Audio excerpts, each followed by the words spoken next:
Good morning student. तो चलिए, जैसा कि हमारा जो मोलिकुलर बायोलॉजी टॉपिक चल रहा है उस टॉपिक में हम लोगों ने कल ट्रांसलेशन के प्रोसेस को देखा था और ट्रांसलेशन के प्रोसेस में मैंने आपको इनिशिएशन, इलॉन्गेशन और टर्मिनेशन की बातों को बताया था। इनिशिएशन का पूरा टॉपिक जो है वो हम लोगों ने पूरा कंप्लीट नोट डाउन भी कर लिया था। उसके बाद डायग्रामेटिक रिप्रेजेंटेशन से डायग्रामेटिकली आपको बोर्ड पे रिप्रेजेंट करके मैंने इलॉन्गेशन के प्रोसेस को समझाया था कि आखिर इलॉन्गेशन में एक्चुअली होता कैसे है, और उसके लास्ट में फिर थोड़ा सा टर्मिनेशन के बारे में बताया था। फिर मैंने बोला था कि आपको ये जो टॉपिक है नेक्स्ट क्लास में मैं नोट डाउन कराऊंगा। आज हमारे कुछ बच्चों का जो डाउट था, ठीक है, खास करके हमारे B2 बैच के बच्चों से, तो उनको ट्रांसलेशन के प्रोसेस थोड़े फिर से समझने हैं। ठीक है, मैं वो समझ सकता हूँ। तो आज आप थोड़ा अच्छे से ध्यान दे करके मैं पहले में आपको थोड़ा सा फिर से सारी बातों को रिवीजन कराता हूँ और उसके बाद में जो है आप ये इलॉन्गेशन के प्रोसेस को मैं आपको नोट डाउन कराऊंगा। ठीक है, तो अगर शुरू से स्टार्टिंग की बातों को हम लोग देखें, थोड़ा सा आप रिकॉल कीजिए सारी बातों को। तो शुरू से मैंने आपको क्या बताया, ये जो है हमारा एक सेल है। ओके, इस सेल के न्यूक्लियस है, या सेल का हमारा क्या है, न्यूक्लियस है। इतना बड़ा न्यूक्लियस दिखाने का मकसद है कि क्या क्या प्रोसेस इसमें हो रहा है। चलो थोड़ा सा और छोटा कर लेता हूं न्यूक्लियस को। ओके, ये सेल और ये सेल का हमारा न्यूक्लियस, इसमें क्या हुआ था, ये जो हमारा डीएनए है, इस डीएनए से क्या बन गया था बेटा, आरएनए बना या एचएनआरएनए बना। ओके, और इस एचएनआरएनए से एमआरएनए बन गया था, यानी एक्टिव आरएनए बन गया, या एमआरएनए। और यह एमआरएनए ट्रांसपोर्ट होकर के आएगा कहां, साइटोसोल में। साइटोसोल कहिए, साइटोप्लाज्म कहिए, जो कहिए, तो साइटोसोल एक्चुअल बोलेंगे। अब यहां पर यह एक्टिव एमआरएनए आया और इस एक्टिव एमआरएनए के ऊपर में सबसे पहले स्मॉलर सब यूनिट बाइंड करता है। कौन, राइबोसोम का ये स्मॉलर सब यूनिट बाइंड किया। स्मॉलर सब यूनिट जब बाइंड करता है तो स्मॉलर सब यूनिट कहां बाइंड करेगा, वैसे जगह पर बाइंड करेगा जहां पर इनिशिएशन कोडॉन AUG होगा। और राइबोसोम में 3 साइट होते हैं। अगर हम लोग एक राइबोसोम को यहां हम आपको बना के दिखाएं कि यह बेटा एक राइबोसोम है इस तरह से, ठीक है,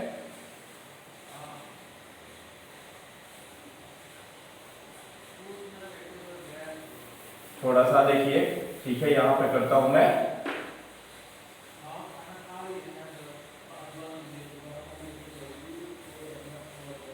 ठीक है, ये राइबोसोम, और इस राइबोसोम में 3 साइट होते हैं। एक साइट का नाम हमने आपको क्या बताया था, ए साइट, पी साइट और ई साइट, एक्सिस साइट। तो जब राइबोसोम का स्मॉलर सब यूनिट एमआरएनए के ऊपर बाइंड करेगा तो एमआरएनए का ये जो AUG, जिसे हम लोग क्या कहते हैं, इनिशिएशन कोडॉन, क्या कहेंगे, इनिशिएशन कोडॉन। तो एमआरएनए का इनिशिएशन कोडॉन जो AUG है, राइबोसोम का स्मॉलर सब यूनिट इस तरह से आके अटैच होगा कि राइबोसोम का पी साइट, ये राइबोसोम का पी साइट एमआरएनए के इनिशिएशन कोडॉन पे आके जुटेगा। पहला बात तो ये हो गया। जब स्मॉलर सब यूनिट जुट जाता है और यहां पे स्मॉलर सब यूनिट पे इनिशिएशन फैक्टर होते हैं जो इनिशिएशन के प्रोसेस को प्रोसीड कराते हैं। Okay, initiation factor eukaryotic cell में 9 टाइप्स के होते हैं, प्रोकैरियोटिक सेल में 3 टाइप्स के होते हैं। वो सब बातें जो है मैंने कल करा दी है। अब आइए, जब यहां पर AUG आके अटैच होगा, यहां पर ये जो साइट होगा, ये पी साइट आके अटैच होगा राइबोसोम का, तब जाकर के इसके ऊपर लार्जर सब यूनिट आ गया। अब जैसे जैसे राइबोसोम आगे की ओर बढ़ेगा वैसा वैसा कोडॉन जो है वह tRNA ला करके जोड़ते चला जाएगा। तो यहां जो पहला tRNA आएगा तो वह, अब इसी के आगे की बात को देखते हैं। पहले हमने क्या समझाया आपको कि mRNA बना न्यूक्लियस में, वह mRNA कहां आ गया, साइटोसोल में। अब इसकी आगे की बातें जो है मैं आपको बताता हूं। अब हम लोग पूरा का पूरा, तो जब सारा काम होता है, मैंने इनिशिएशन के प्रोसेस में ही लिखा दिया था आपको कि ये जो ट्रांसलेशन है वह साइटोसोल में होता है। ओके, तो हम क्या कह रहे हैं बेटा, सबसे पहले यहां पर देखिए यह एक mRNA है, ठीक है। इस mRNA के ऊपर में जो भी कोडॉन है, मान लीजिए ACG, CCG और AUG, CGG,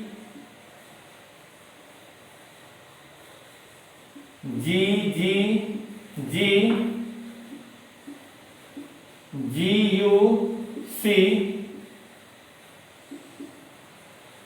CAC, इस तरह से कोडॉन है, और यहां पर UAG है, ठीक है। तो यहां पर हम कह रहे हैं कि जो राइबोसोम का स्मॉलर सब यूनिट आता है वह इस तरह से आकर के बाइंड होगा, ये स्मॉलर सब यूनिट राइबोसोम का, कि ये स्मॉलर सब यूनिट है, और स्मॉलर सब यूनिट पे जो पी साइट है वह इस तरह से बाइंड होगा कि इसका पी साइट इनिशिएशन कोडॉन पे आए। तो AUG इनिशिएशन कोडॉन है, ये स्मॉलर सब यूनिट पहले आके बाइंड हो गया, देन आफ्टर यहां पर लार्जर सब यूनिट आएगा। कौन आएगा? तो ये लार्जर सब यूनिट आ गया, ओके। ये देखिए राइबोसोम का रोल हो गया। अब यहां पर पी साइट है, दिस इज पी साइट, और यहां पर ये क्या है, दिस इज ए साइट, ये ए साइट है, और यहां पर ये क्या है, दिस इज पी साइट है, और ये लास्ट वाला क्या रहेगा, this is E site, exit site. तो ये पी साइट, ए साइट और ई साइट, ये तीन साइट हो गए। पहले पी साइट पे आके बाइंड हुआ है AUG, तो AUG पे जो tRNA आएगा वह इस तरह से देख लीजिए,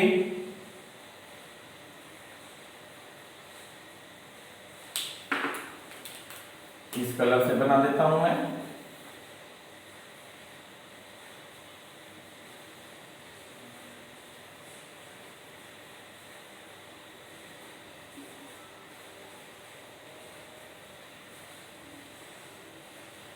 तो इसके पास क्या होगा, मैथियोनिन। क्यों?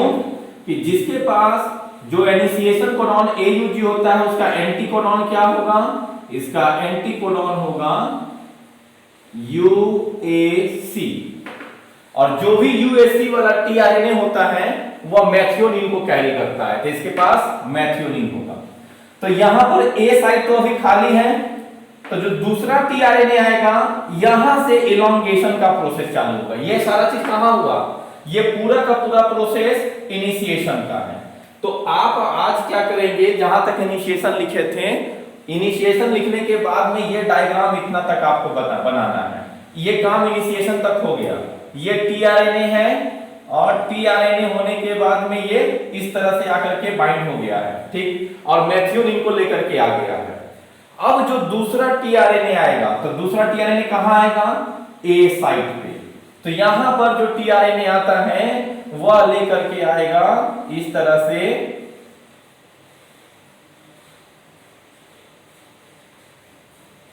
अब ये tRNA बेटा, अब ये GGG किसका है, तो ग्लाइसिन का है, यहां पर ग्लाइसिन को लेके आया, ये मैथियोनिन को लेके आया था, ठीक। इसके पास जो एंटी कोडॉन होगा वो क्या होगा, CCC, किसका, इस tRNA का, ये एंटी कोडॉन CCC होगा, और इसके पास GGG है, तभी तो दोनों में बॉन्ड टेम्पोररी बन पाएगा।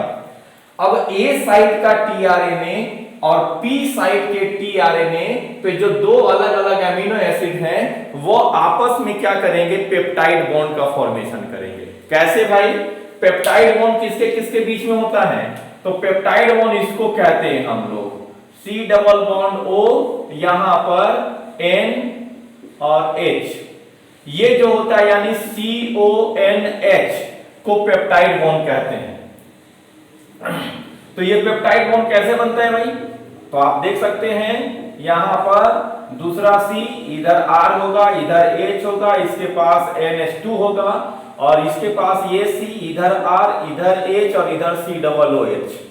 तो ये C और ये यहां से यहां तक क्या बनता है, ये पेप्टाइड बॉन्ड। तो आप इलॉन्गेशन के प्रोसेस में अब आपको दिखाना है क्या, इलॉन्गेशन के प्रोसेस में तो मेथियोनिन और ग्लाइसिन के बीच में जो बॉन्ड बनेगा, यानी जो दूसरा टीआरएनए आता है वो ए साइट पे आएगा और ए साइट पे आकर के एमआरएनए से बाइंड करेगा और उसके बाद इस मेथियोनिन का सीओ COOH ग्रुप और जो ए साइट पे जो टीआरएनए है जो एमिनो एसिड को लेके आया है उसका NH2 ग्रुप आपस में H2O को रिलीज करके फाइनल क्या बनाएगा, पेप्टाइड बॉन्ड बनाएगा। तो जब पेप्टाइड बॉन्ड बनेगा तो इस तरह से किसके बीच में, CO और NH। कैसे भाई, क्या क्या बोले हम, COOH और NH यहां पर 2 है।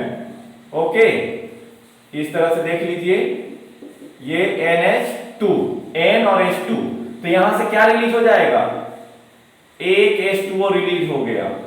H2O रिलीज हो गया तो क्या बच जाएगा, बच जाएगा यहां पर सिर्फ ये देखो C और O और यहां पर N और H। तो वही तो मैं कह रहा हूं, C और O, N और H। तो इन दोनों को जोड़ने के लिए जो बॉन्ड, तो कैसे बॉन्ड बनता है, C डबल बॉन्ड वो ऊपर चला जाएगा NH और C और N के बीच में बॉन्ड बन गया, तो ये क्या हो गया, पेप्टाइड बॉन्ड। तो वही काम यहां पर होगा मेथियोनिन और ग्लाइसिन के बीच में। यहां से ये क्या रिलीज कर देगा, एक ये यहां से रिलीज करेगा बेटा, ये इस तरह से होता है, ठीक। तो यहां से एक H2O निकाल के ये दोनों के बीच में, मेथियोनिन और ग्लाइसिन के बीच में बॉन्ड बन जाएगा। तो ये बॉन्ड से जुट गया। जब ये मेथियोनिन और ग्लाइसिन, जो भी ग्लाइसिन हो या जो व्हाटएवर जो भी सीक्वेंस ये कोड होगा यहां पर एमआरएनए का, ये एमआरएनए का जो भी कोड होगा तो वो पार्टिकुलर इस कोड के रिस्पांस में यहां पर एमिनो एसिड वैसा आएगा, ग्लाइसिन, सेरीन, प्रोलीन जो भी हो सकता है। तो कहते हैं कि ए साइट के टीआरएनए का एमिनो एसिड और पी साइट के टीआरएनए का एमिनो एसिड के बीच में पेप्टाइड बॉन्ड का फॉर्मेशन होता है। जब पेप्टाइड बॉन्ड का फॉर्मेशन हो जाएगा किसके किसके बीच में, फिर से कह रहा हूं कि पी साइट के टीआरएनए के एमिनो एसिड का कार्बोक्सिलिक ग्रुप और ए साइट के टीआरएनए के एमिनो एसिड का अमाइनो ग्रुप के बीच में पेप्टाइड बॉन्ड का फॉर्मेशन होता है।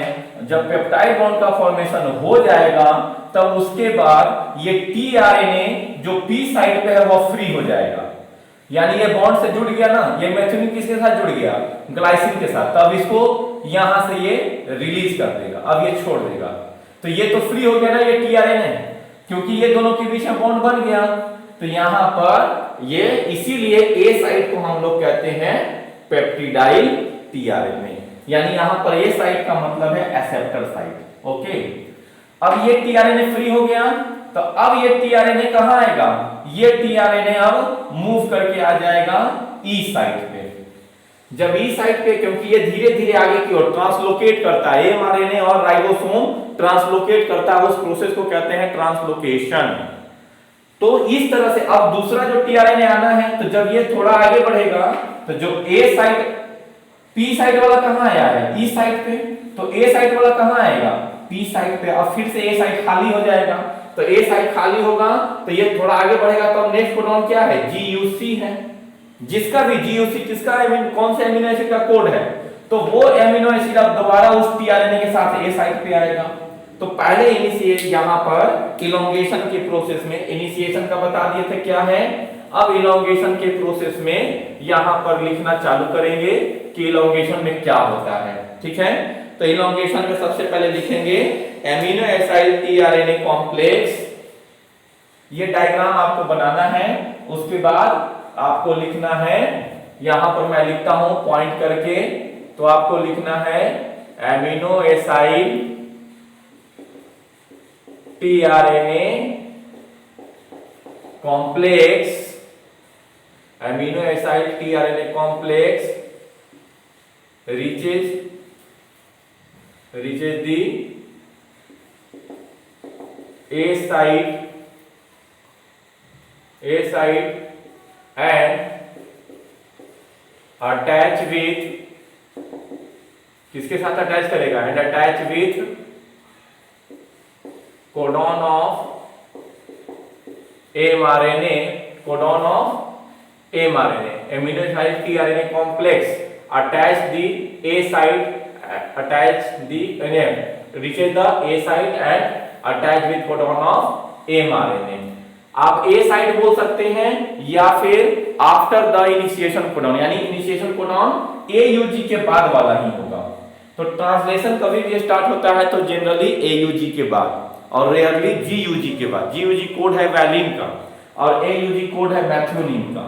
तो जनरली जो क्या है वह कोडॉन किसके पास, amino acid tRNA reaches the A site and attach with codon of mRNA, तो वो अटैच करेगा mRNA कोडॉन के साथ, ठीक है।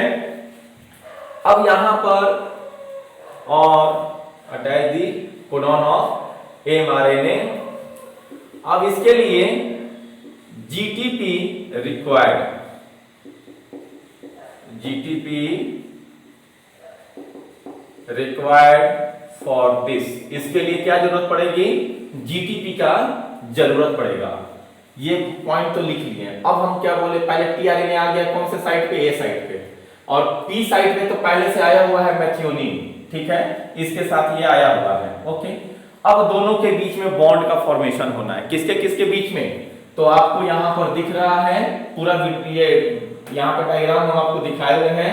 तो P साइट के और A साइट के बीच में पूरा का पूरा क्या है, ये आपको दिख रहा है कि ये बॉन्ड बनना है। तो इसी चीज को हमको नोट डाउन करना है कि क्या होता है। तो एक तो जो पेप्टाइड बॉन्ड जो है, तो लिखेंगे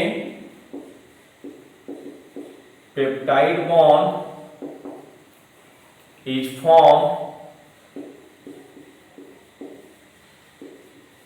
peptide bond is form between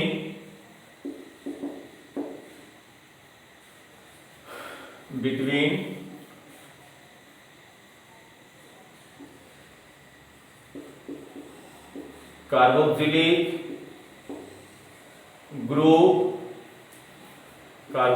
group of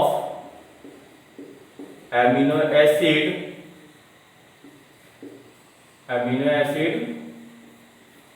on tRNA at P site and amino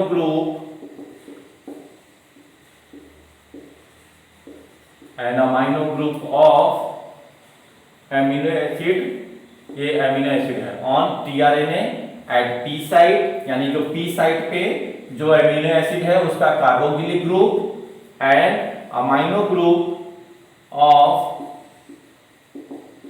amino acid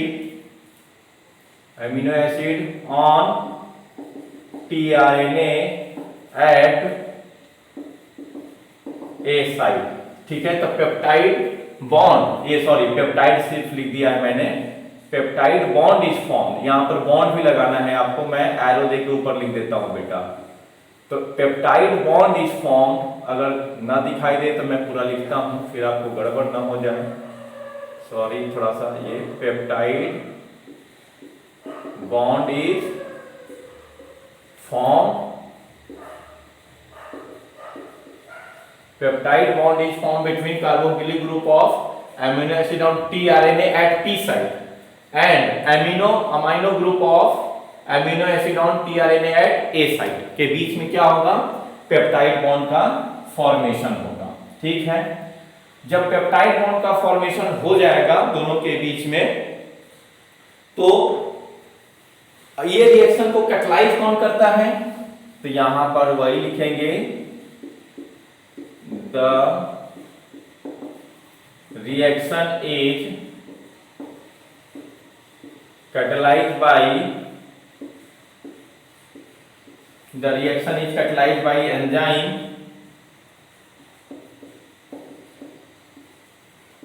peptide transferase। कौन enzyme peptidyl transferase, this is a ribozyme यानी या आरएनए एंजाइम है। कौन? पेप्टिडाइज ट्रांसफरेज एक आरएनए एंजाइम है। जो ribozyme हमको क्या बायोमोलिक्यूल के टॉपिक में क्या बताए थे? All enzymes are protein but all proteins are not enzyme. इसका मतलब है तो उसके एक्सेप्शन में हमने बताया था कौन सा? राइबोजाइम के बारे में। ओके, तो वो एक आरएनए एंजाइम है। ठीक है, अब देखो जब फॉर्मेशन हो जाता है किसके किसके बीच में, तो एक ये पी साइड के टीआरएनए पे जो एमिनो एसिड है और ए साइड पे टीआरएनए के जो एमिनो एसिड है, फॉर्मेशन हो जाने के बाद जो पी साइड का टीआरएनए है वो फ्री हो जाएगा। तो वो क्या करेगा? स्लिप ऑफ करेगा, यानी कि अब वो फ्री हो गया। तो ऊपर लिखता हूं मैं इस चीज को,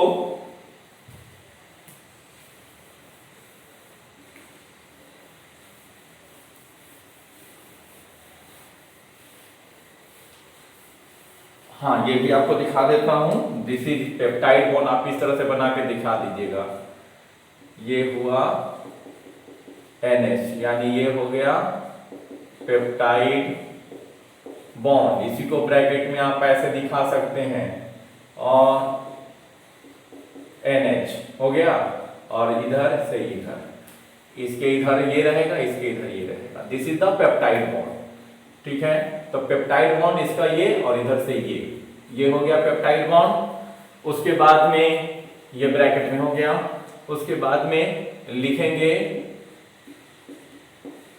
after formation of peptide bond, after formation of peptide bond the tRNA on P site is sleep. P site tRNA on P site is sleep on E site because it is now uncharged। क्यों अनचार्ज का मतलब वैसा tRNA बेटा जिसके ऊपर amino acid नहीं होता है उसको अनचार्ज बोलते हैं, जिस टीआरएनए के ऊपर एमिनो एसिड होता है उसको चार्ज बोलते हैं। तो जब ये पी साइड का टीआरएनए अपना एमिनो एसिड इस ए साइड के टीआरएनए के साथ जोड़ दिया है, तो अब ये फ्री हो गया है, तो ये अनचार्ज हो गया है। तो जब अनचार्ज हो गया इसलिए ये कहां की ओर स्लिप करेगा? ई साइड के, राइबोसोम के ई साइड के पास आ जाएगा। ये ई साइड आपको यहां पर जो है वो पूरा क्लियरली दिख रहा है। तो ई साइड पे आ गया, तो ये इसके लिए जो आया है, तो ये अब ए साइड वाला पी साइड पे आएगा, पी साइड वाला ई साइड पे आएगा। यही प्रोसेस जो है वो चलते रहता है। ओके, तो ये इस तरह से आपको थोड़ा सा ध्यान में रखना होगा। ठीक है, अब यहां पर फिर लिखेंगे A site tRNA now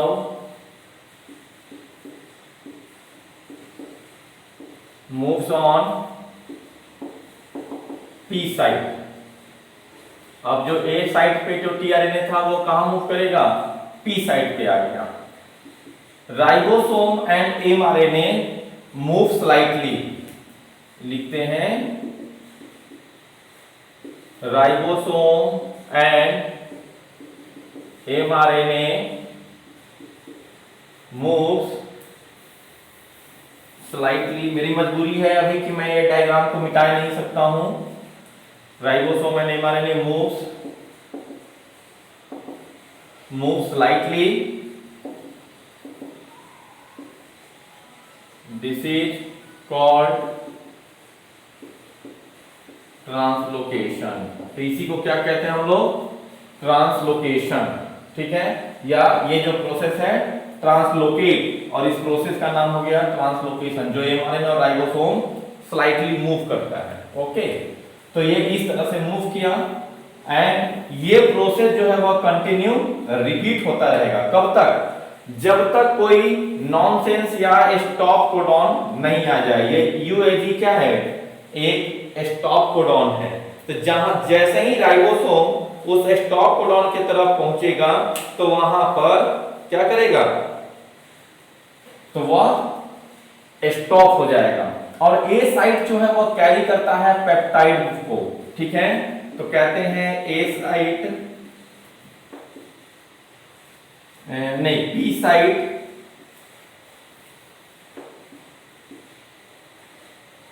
A site हो, ए साइट पे जो टीआरएनए होता है वह कैरी कर रहा है किसको, पेप्टाइड को कैरी करता है। तो A site carries peptidyl tRNA complex. तो ये चीज ए साइट कैरी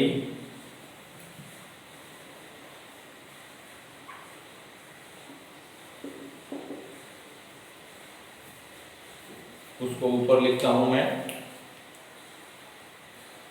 या यहां पे हो जाएगा ए साइट कैरी पेप्टिडाइल टीआरएनए, हाँ हो जाएगा कॉम्प्लेक्स। अगर नहीं भी दिखे तो मैं बोल दे रहा हूं A site carry peptidyl tRNA complex. A site जो है वो पेप्टिडाइल टीआरएनए कॉम्प्लेक्स को कैरी करता है। ओके, अब आइए ऊपर की ये सारी बातें हो गई।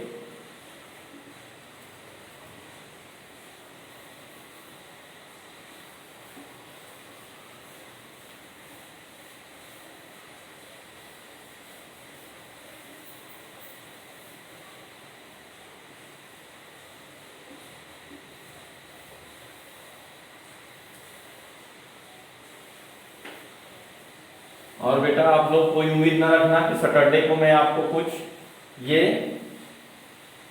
रिवीजन क्लास देने वाला हूँ। सैटरडे तक आपको जहां तक मैं बोला हूँ जो टेस्ट का पोर्शन है वहां तक वो टॉपिक मुझे कंप्लीट करना है। तो don't be expect for this कि मैं सैटरडे को शायद आपको कुछ ये दूं। ओके, तो ऐसा कुछ नहीं सोचने का, ठीक है। अब देखिए ये प्रोसेस जो इतना बात बताए हम कि ए साइड पे आना और पी साइड पे जो पहले से है दोनों के बीच में बॉन्ड का फॉर्मेशन होगा। तो ये प्रोसेस क्या होना है, ये प्रोसेस बार बार रिपीट होगा, तभी तो।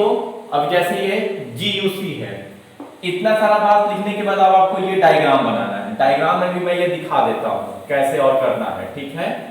तो ये आप इस तरह से यहां पर ये क्या है, मैथियोनिन, मैथियोनिन का यानी इस तरह से मैं दिखा देता हूं C, और ये हो गया आपका C डबल बॉन्ड O, और यहां पर N और H, फिर यहां पर C, इसका इधर R और इधर H, और इधर हो गया H2N अमाइनो ग्रुप, ठीक है। और इधर इसका हो गया और फिर से C+OH, ठीक है। और ये आपका हो गया है ग्लाइसिन, और ये है ग्लाइसिन इसके साथ, ग्लाइसिन में यहाँ R और इधर H, और ये है ग्लाइसिन, ठीक। तो देखो यहाँ पर ये बॉन्ड बन गया इन दोनों के बीच में बेटा। ये हो गया आपको पेप्टाइड बॉन्ड, ओके। ये हो गया बॉन्ड, यहां नहीं हट रहा है, आप लिख लो। इसको इधर दिखा देता हूं मैं, ठीक है। हाँ ऐसे दिखा देता हूं मैं। आप जानते हैं ये पेप्टाइड बॉन्ड बन गया। अभी सारा चीज नहीं दिखाया जा सकता, इस पे जुड़ने में दिक्कत होगी। तो ये हो गया। अब ये आगे बढ़ेगा तो कौन सा आएगा नेक्स्ट, GUC आएगा। तो अब आपको इतना बात लिखने के बाद भी ये डायग्राम बनाना है। ए साइट और पी साइट पे जो बातें मैंने लिखी थी उसको यहाँ पर पूरा रिप्रेजेंट कर दिया। ये डायग्राम जब आपका बन जाएगा, अब इसके आगे की बातें, यानी ये प्रोसेस बार बार रिपीट होगा। तो ये धीरे से और आगे की ओर बढ़ेगा क्योंकि ट्रांसलोकेट हो रहा है, मूव कर रहा है। तो अब इसके आगे का डायग्राम मैं थोड़ा आपको बना करके देता हूं ताकि आपको ये बात जो है वह समझ में आता रहे, ओके। और इस प्रोसेस में बहुत सारा एनर्जी, यहां पर ATP और GTP दोनों का कंजम्पशन होता है। इसके पहले मैंने आपको रेप्लिकेशन में बताया था कि रेप्लिकेशन में क्या हो रहा था, रेप्लिकेशन के प्रोसेस में बेटा ना तो एटीपी का खर्च हो रहा था ना जीटीपी का, ट्रांसक्रिप्शन में भी नहीं ऐसा हो रहा था। आपको मैंने क्लियर बताया था वहां पे ट्राइफॉस्फेट लग रहे थे, लेकिन यहां पर ऐसा नहीं है। ये हाई एनर्जी कंज्यूमिंग प्रोसेस है और इसके लिए यहां पर एटीपी और जीटीपी दोनों का खर्च करता है ये। अब इसके आगे की चीजों को देखेंगे। ओके, तो यहां पर अब हम लोग ये सिर्फ डायग्राम को मिटा रहे हैं, आपको पूरा बनाना है, आपको मिटाने का ऑप्शन नहीं है, मेरे पास मिटाने के ऑप्शन है। जब ये डायग्राम बन जाएगा अब उसके आगे की चीजों को देखिए कैसे।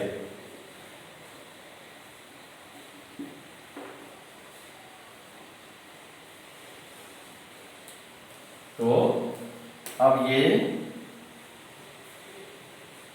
यहां से ये CCC था। अब आप सोचो कि AUG यहां से यहीं से स्टार्ट हुआ है, इसके ये पीछे वाला क्या है UTR, untranslated region, untranslated region.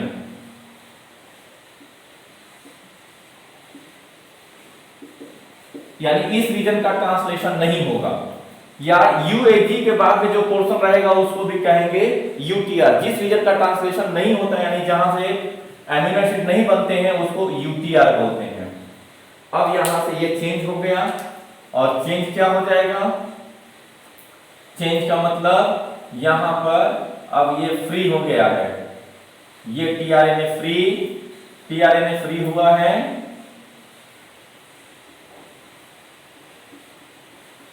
बस थोड़ा सा डायग्राम बना लूं मैं आपको थोड़ा सा कंफ्यूजन दूर करने के लिए। तो अब आप देखो, है ना,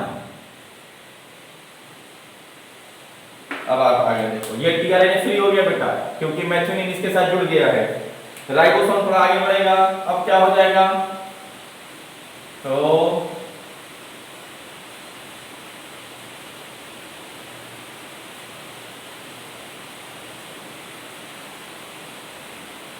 राइबोसोम और आगे बढ़ गया थोड़ा सा, 1 मिनट। चलो UTR अभी लिखा हुआ है आपका। ये सब जो चीज हैं थोड़े डिस्टर्बेंस लाते हैं बनाने में। यस, थोड़ा सा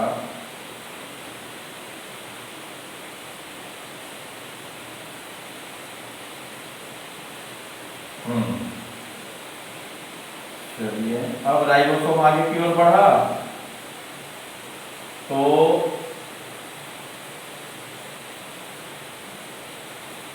चलिए, अब यहां पर ये कौन सा साइट हो गया, अब देखो अब यही चीज कहां आ गया, ये E साइट पे आ गया। अब ये साइट कौन सा हो गया भाई, अब यहां पर P से P साइट हो गया और यहां पर अब क्या हो गया है, अब यहां पर ये अब वापिस A साइट आ गया। GUC किसका कोड है, G लास्ट का नीचे का है, तो लास्ट का है तो UCAG, G नीचे का रो कॉलम और नीचे में भी फिर U ऊपर का, यानी टोटल ये वैलिन हो जाएगा। ओके, आप कोई भी ले सकते हैं इसके जगह पर, कोई भी आप बोल दीजिए, विद इन 30 सेकंड आपको निकल जाएगा एमिनो एसिड का नाम, कोई भी चेंज करके ले सकते हैं। अब आइए यहां पर, तो फिर से इसका tRNA जो आएगा उस tRNA का एंटीकोडॉन क्या होगा, यहां पे फिर दूसरा tRNA आया, इस tRNA का एंटीकोडॉन, ओके, यहां पर ये आ गया। अब ये जो tRNA आएगा तो इसका जो एंटीकोडॉन है वह CAG हो गया और यहां पर CAG किसका कोड है, तो ये लेकर के आया है वैलिन को। ठीक है, चलो यहां से मैं दिखा देता हूं इसको मोड़ के ऐसे, वैलिन को लेके आया है। अब फिर से दोबारा से क्या होगा यहां पर, तो वैलिन हो या कोई भी हो, किसी भी अमीनो एसिड में दो चीज बेसिक होते हैं, एक अमाइनो ग्रुप, एक कार्बोक्सिलिक ग्रुप। तो ये जो होगा और इसका इधर क्या हो जाएगा, अमाइनो ग्रुप और फिर इधर ये इसका कार्बोक्सिलिक ग्रुप फिर से और एक R ग्रुप आ गया ना। अब ये क्या कर देगा, फिर से उसी तरह वाटर को रिलीज करके अब ये यहां से बेटा वाटर को रिलीज कर दिया, तो रिलीज किया, अब फिर से इन दोनों के बीच में बॉन्ड बन जाएगा। तो बॉन्ड को दिखाइए, H2O रिलीज कर दिए, अब यहां से ये हो गया आपका ONH और ये आ गया आपका फिर से थोड़ा सा और नजदीक C, ये NH C और COOH R और C हो गया, और ये वैलिन है, ये हो गया वैलिन। फिर इस तरह से बन गया। जब ये बन जाएगा तो अब इसका ये ग्लाइसिन से जुड़ा हुआ जो टीआरएनए पी साइड पे है फिर से ये फ्री हो गया। अब जब फ्री होगा तो ई साइड वाला किधर जाएगा? बाहर की ओर। जो ई साइड का है वो बाहर की ओर आ जाएगा, जो पी साइड पे है वो ई साइड पे आएगा, सॉरी जो ए साइड पे है वो पी साइड पे, पी साइड पे तो ई साइड पे। अब ये डायग्राम आपको बनाना है, वो डायग्राम बनाने के बाद में ये डायग्राम बना के दिखाना है। अब तक मैं आपको तीसरा डायग्राम अभी बना के देने वाला हूं। ये डायग्राम बन गया, अब इसके बाद में देखिए क्या होगा। फिर से थोड़ा डायग्राम बनाना पड़ेगा आपको। यस, आपको डायग्राम बनाना है। ये हो गया,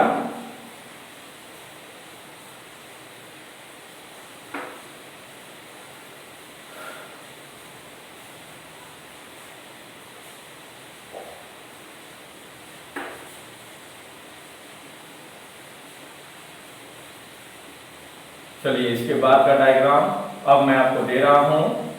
ठीक, आपको मिटाने का ऑप्शन नहीं है तो आपको लिखना ही पड़ेगा। ये यूटीआर बता चुके हैं और यूएससी हो गया।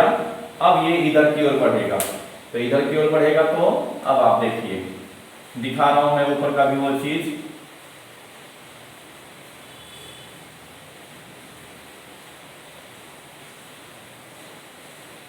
ये राइबोसोम इधर आ गया, थोड़ा सा और इधर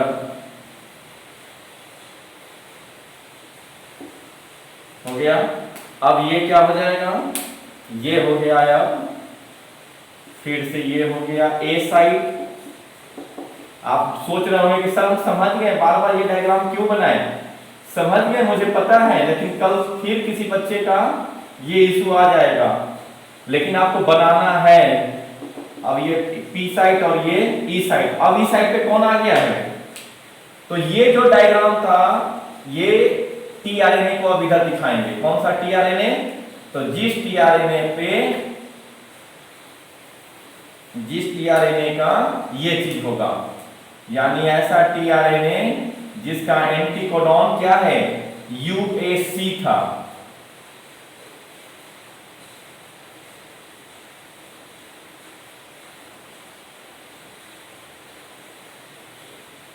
ये हो गया टीआरएनए यूएसी वाला, अनचार्ज टीआरएनए, अनचार्ज टीआरएनए फ्री होके बाहर आ गया। ओके, अब यहां पर देखो तो ई साइड पे कौन सा टीआरएनए होगा भाई? तो यहां पर अब ई साइड पे ये टीआरएनए आ गया। जो यहां वाला था वो बाहर आ गया, जो पी वाला था अब इस पे आ गया, ये फ्री है, अनचार्ज है ये। और अब जो है पी साइड पे ये तीनों को जोड़े हुए यह टीआरएनए, यानी उसके पास मेथियोनिन, ग्लाइसिन और वैलिन तीनों हैं। अब ए साइड फिर से खाली हो गया, तो इसके पास फिर से दूसरा टीआरएनए आएगा, यानी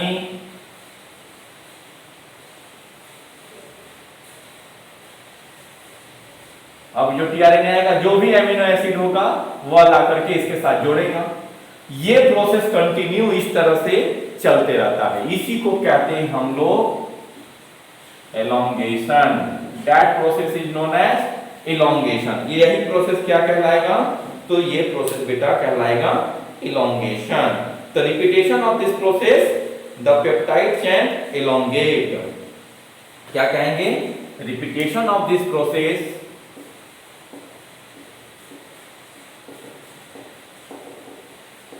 दिस, ये पॉइंट देंगे, रिपीटेशन ऑफ दिस प्रोसेस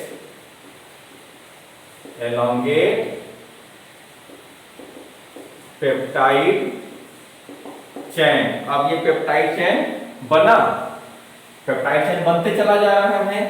जितना ज्यादा लंबा पेप्टाइड चेन बनेगा, ठीक है, वह एलोंगेशन होते चला जाएगा। ओके, फिर देखो एलोंगेट जो पेप्टाइड चेन है वह कहां चला जाएगा, वह एक ग्रुप के अंदर लाइज करेगा। क्यों? लार्जर सब यूनिट में।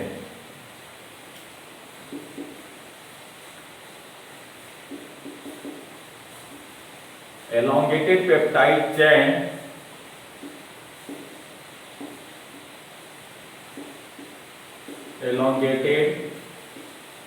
peptide chain lies in a group of larger subunit to protect itself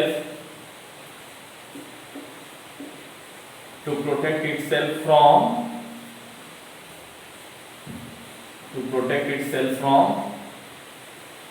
enzyme. बहुत सारे एंजाइम जो होते हैं साइटोप्लाज्म में जो इस पॉलीपेप्टाइड चेन को नुकसान पहुंचा सकते हैं। तो ये पॉलीपेप्टाइड चेन से बचाने के, हाँ ये भी आप मत समझना हम डायग्राम इस तरह से बनाए हैं। राइबोसोम बहुत बड़ा है, राइबोसोम ये मत समझना कि टीआरएनए राइबोसोम के बाहर में दिख रहा है हमारे डायग्राम में, तो ऐसा नहीं समझना है बेटा। राइबोसोम, पॉलीपेप्टाइड चेन सब राइबोसोम के अंदर बन रहे हैं।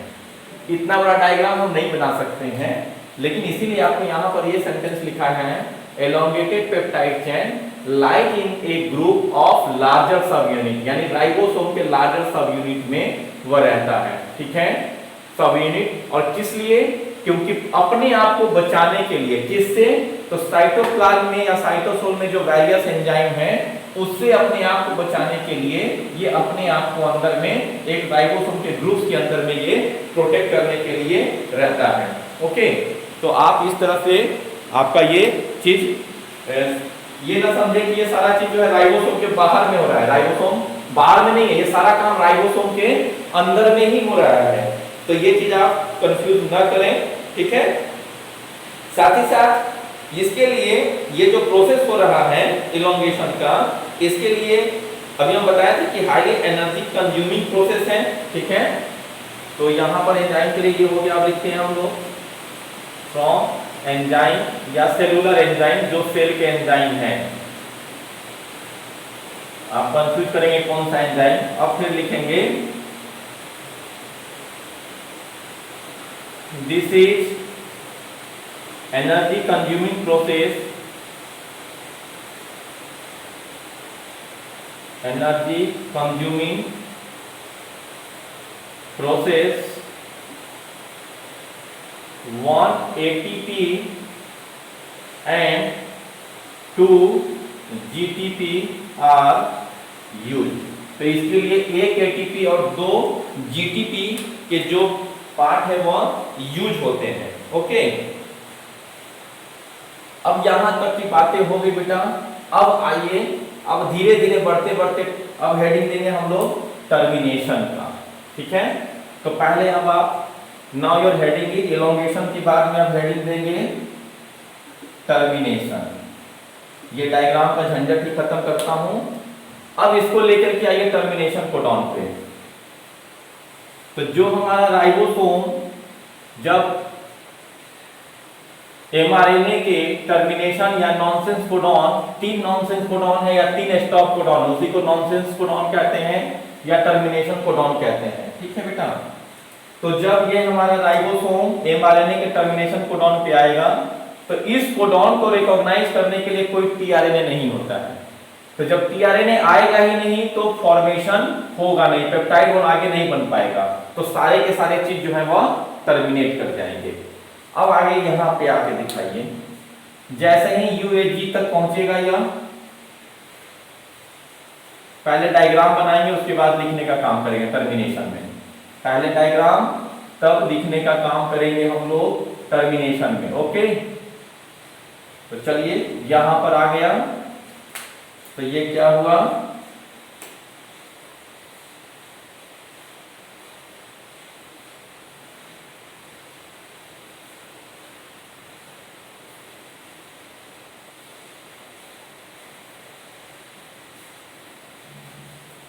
अब देखिए, तो ये तो फ्री हो गया। अब हम इसको फ्री करके दिखा देंगे। ये फ्री हो गया है और ये सी ये हमारा mRNA है, यह भी फ्री हो चुका है, ये भी फ्री हो चुका है। अब आइए यहाँ पे जब राइबोसोम आएगा,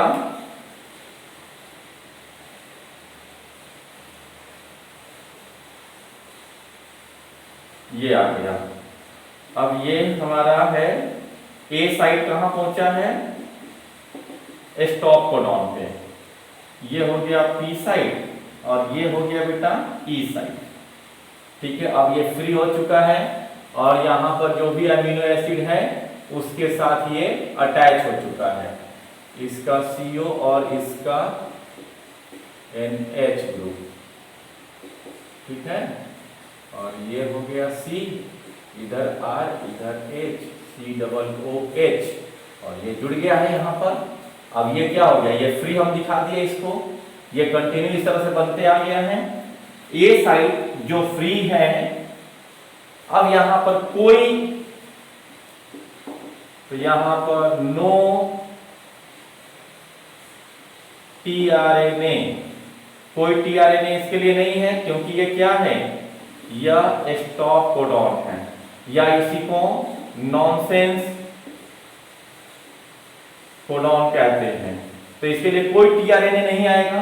जब इतना डायग्राम पहले आपको बनाना है, जब ये डायग्राम आपका बन जाए टर्मिनेशन के प्रोसेस में, ये डायग्राम जैसे ही यहां पर आइए लिख के दिखा दीजिए नो tRNA, क्योंकि यह एक स्टॉप कोडॉन है या नॉनसेंस कोडॉन है ए साइड पे। तो जब जैसे ही ये यहां पर आएगा, अब उसके आगे का प्रोसेस देखिए क्या होगा, उसके आगे का डायग्राम आपको बनाना है। ये डायग्राम ए था, तो डायग्राम बी देखिए। अब सारे चीज सेपरेट हो जाएंगे, सारा चीज सेपरेट हो जाएगा। और इसके आगे भी कोडॉन दिखा दीजिए आप, CUG और CUG है, साथ ही साथ CAC है। ठीक, यहां पर जैसे ही आया तो अब क्या होगा, नेक्स्ट डायग्राम हो जाएगा बेटा ये चीज, ये पूरा का पूरा अलग, ये सारे चीज अलग, यानी ये अब इससे भी अलग हो जाएगा। ये अमीनो एसिड सब आपस में अलग हो गए। तो ये राइबोसोम के सब यूनिट अलग, इधर लार्जर सब यूनिट अलग,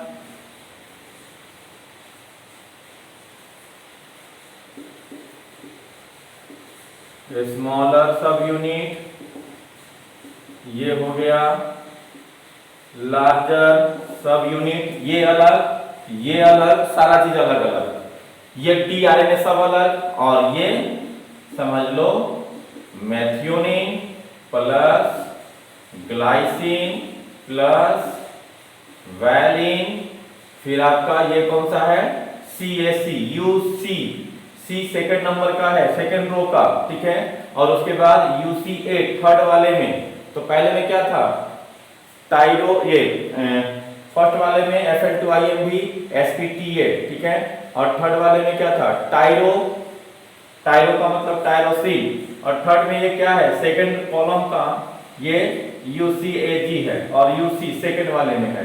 तो टाइरो स्टॉप करो हिस्टिडीन का, तो ये मान लीजिए यहां पर ये हिस्टिडीन हो गया। तो ये पॉलीपेप्टाइड अलग हो गया, पॉलीपेप्टाइड अलग, सारा tRNA अलग, mRNA अलग, और ये स्मॉलर लार्जर सब यूनिट अलग। ये हो गया टर्मिनेशन। कब, जब कोई भी टर्मिनेशन कोडॉन आ जाता है बीच में, तब। अब इसमें इतना डायग्राम आपको बनाना है, ये सेकेंड डायग्राम बन गया। जब ये सब को सेपरेट करके दिखा दीजिए। अब यहाँ पे कोई नहीं अटैच रहेंगे, किसी का कोई अटैचमेंट नहीं। ये mRNA भी अलग हो गया, ये mRNA अलग, कंटिन्यू, और ये सब tRNA अलग। ठीक है, ये सब tRNA पहले तक जा चुका है, और ये tRNA अलग हो गया। अब सारा डायग्राम मिटा के लिखने का काम करेंगे फटाफट। तो टर्मिनेशन में कि जब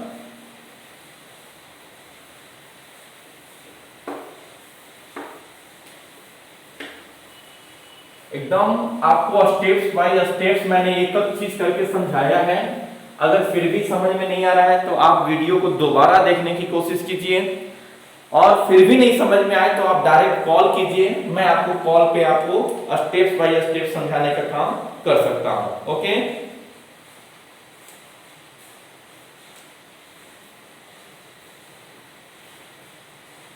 तो कहते हैं polypeptide synthesis, polypeptide synthesis terminated, polypeptide synthesis terminated, polypeptide synthesis is terminated when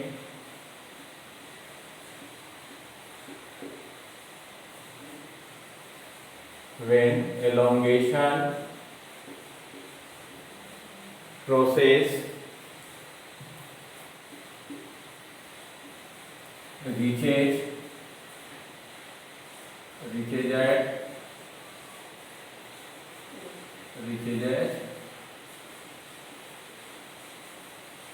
nonsense codon on mRNA। mRNA पे जो नॉनसेंस कोडॉन है वहां पर इलोंगेशन का प्रोसेस जब पहुंचेगा तो टर्मिनेशन हो जाएगा। तो 3 टर्मिनेशन कोडॉन वो कौन कौन से हैं? UAA, UAG और UGA। ये 3 जो है वो क्या है बेटा? ये तीनों टर्मिनेशन कोडॉन है, ठीक है। और ये कोडॉन जो है किसी भी टीआरएनए से रिकॉग्नाइज नहीं होते हैं। These codon is not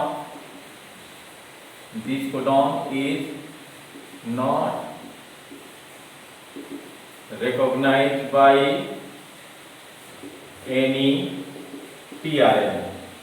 This codon is not recognized by any tRNA, क्योंकि ये किसी भी tRNA से रिकॉग्नाइज नहीं होते हैं। ओके, तो जब रिकॉग्नाइज ही नहीं होते यानी वहां पे कोई tRNA आ ही नहीं पाएगा। So no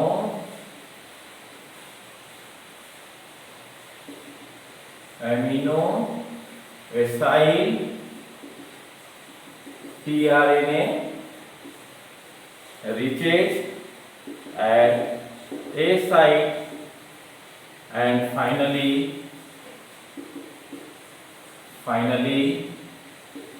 both subunit of ribosome is dissociates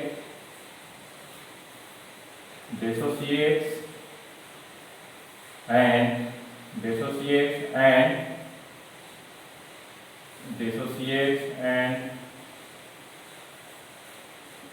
polypeptide is release. और पॉलीपेप्टाइड फिर फाइनली क्या हो जाएगा? पॉलीपेप्टाइड जो है वो वहां से रिलीज हो जाएगा। ओके, प्रोकैरियोटिक सेल में जो इनिशिएशन कोडॉन है वहां पर फॉर्मुलेटेड मेथियोनिन आके जुड़ता है, रिलीज हो गया फाइनली। और कहते हैं इन प्रोकैरियोट, पूछ सकता है आपसे, in prokaryote initiation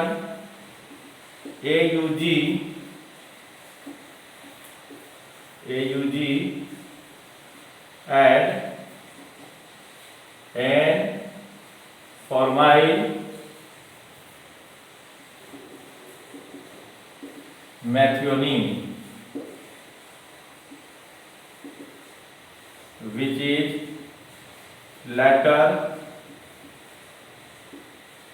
deformalized by deformulated by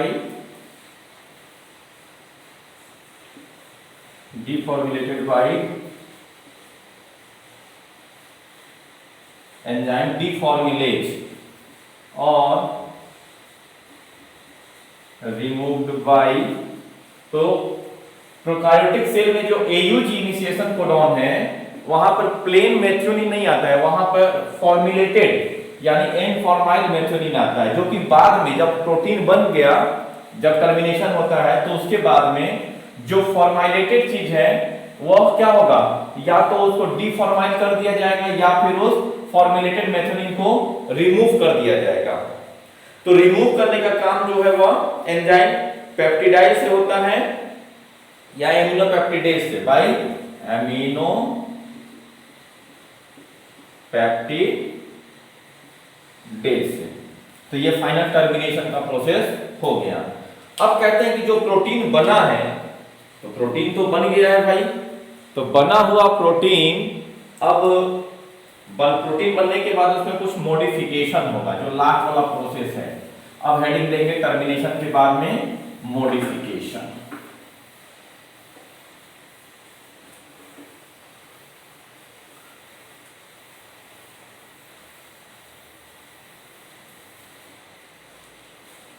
heading क्या देंगे अब, मॉडिफिकेशन। ये 6 पॉइंट था शायद, हाँ ठीक है। Activation of amino acid, charging of tRNA second, initiation third, elongation 4, termination 5 और मॉडिफिकेशन 6।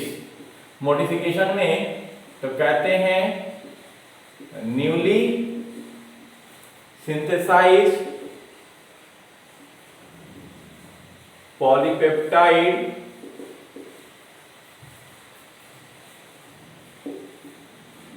is undergo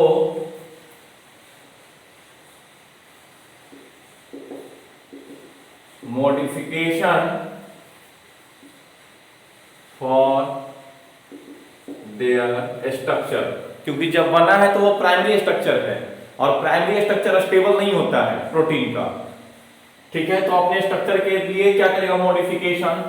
तो for undergo modification for their structure like secondary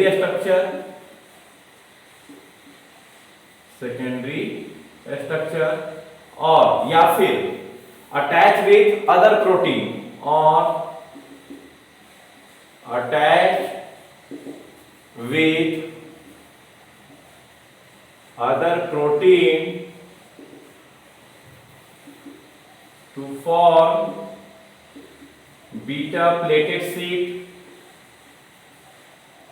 beta pleated sheet, ठीक है। या तो बीटा प्लेटेड शीट बनाएगा और इट में फॉर्म